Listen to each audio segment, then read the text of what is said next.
To finish off this introductory section, I just want to make sure you know where to go if you ever need help when you're working in Excel. Because let's face it, we all need a little bit of help sometimes. It might be that you're not sure what a particular command does. Or maybe you know the command that you want to use, but you don't know which ribbon it's located on. Or maybe you just want to do some additional reading about a command so that you know if it's going to be fit for purpose. And there are a few different ways that we can get help in Excel. Now, two of them we've already kind of had a little look at.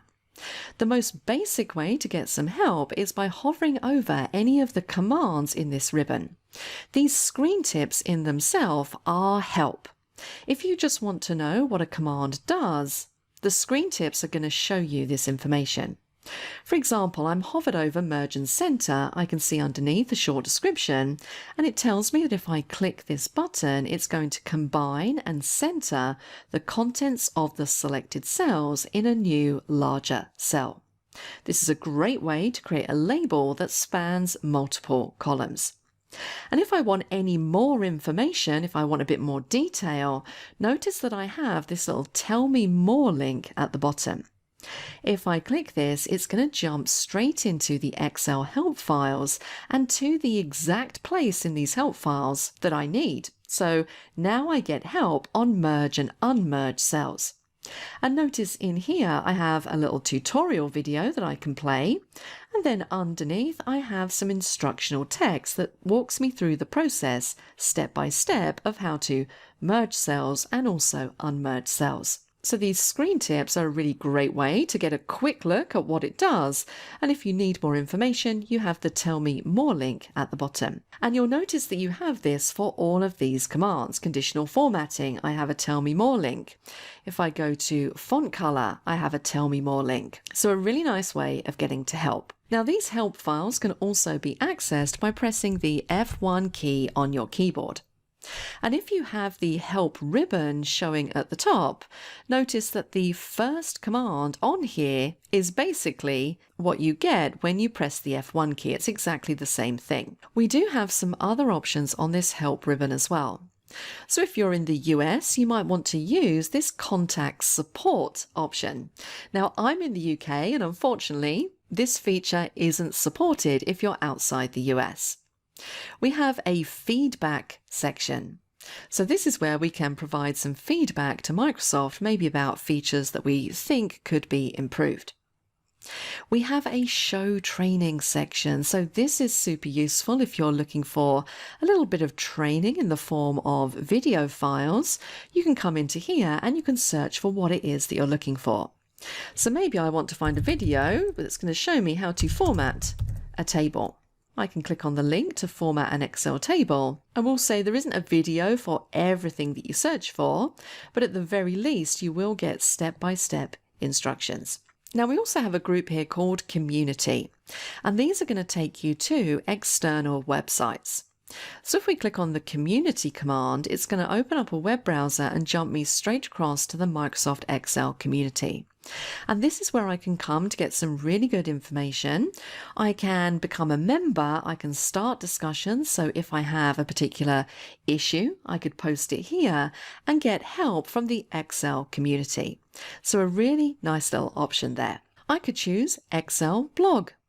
Again, this is going to jump me across to the Microsoft web page and to the blog specifically about Excel.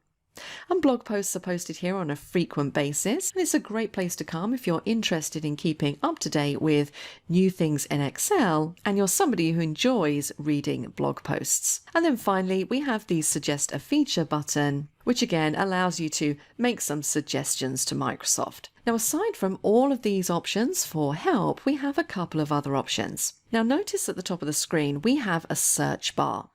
Now, if you're clicked somewhere down here on your Excel spreadsheet and you want to quickly jump up to that search area, notice the keyboard shortcut Alt-Q. It's going to pull your cursor up to the top.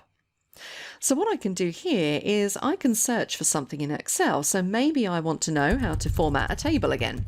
And what this will do is it will find if what I've typed is a command that exists in Excel.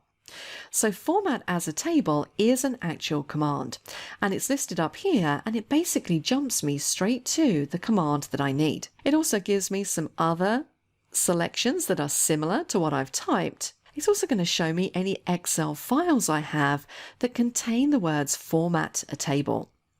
And if I want to get some help on this, I can also get help from here simply by clicking Get Help on Format a Table. And it's going to pop open that help area again. Now, the final way that you can get help is what we call contextual help. So let me show you an example. If I click the diagonal arrow in the bottom corner of this font group, notice that in this Format Cells dialog box, I have a little question mark icon. I have a question mark symbol. And if I hover my mouse over this symbol, it says help. And what this does is it provides contextual help. So because I'm in the Format Cells dialog box, clicked on the Font tab, when I click on Help from here, it's going to find me help related to the Font dialog box, which is where I currently am. So that option is a great way of getting contextual help. Notice that if I do the same thing in this alignment group, which is basically the Format Cells dialog box again, we're just on a different tab. If I click the question mark this time, it's going to open up a web page and take me to the correct page of help information. So those are all of the ways that you can obtain help when you're working in Excel.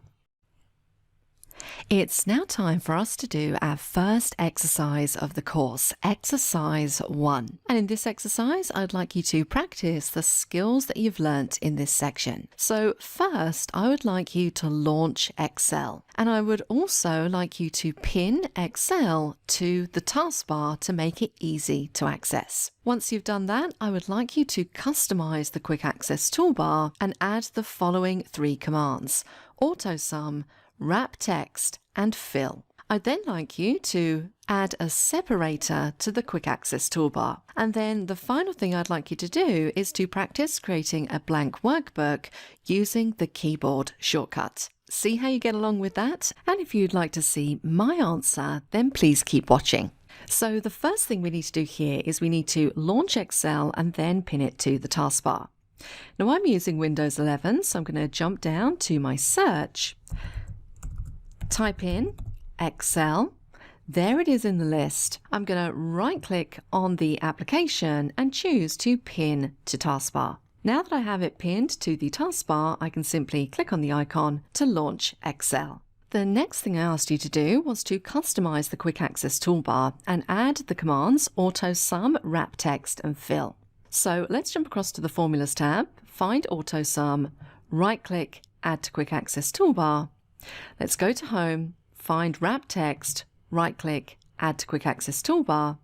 And the final one is also on the Home ribbon, right click, Add to Quick Access toolbar. I then asked you to add a separator to the commands on the QAT. And I don't really mind where you place this separator, but to do this, you need to go into File, into Options, and Quick Access toolbar. And from here, we're going to select the separator at the top and click Add, and then we can move it into position using our up and down arrows. And the final thing I asked you to do in this exercise is to create a blank workbook using the keyboard shortcut. So all we need to do here is press Ctrl N.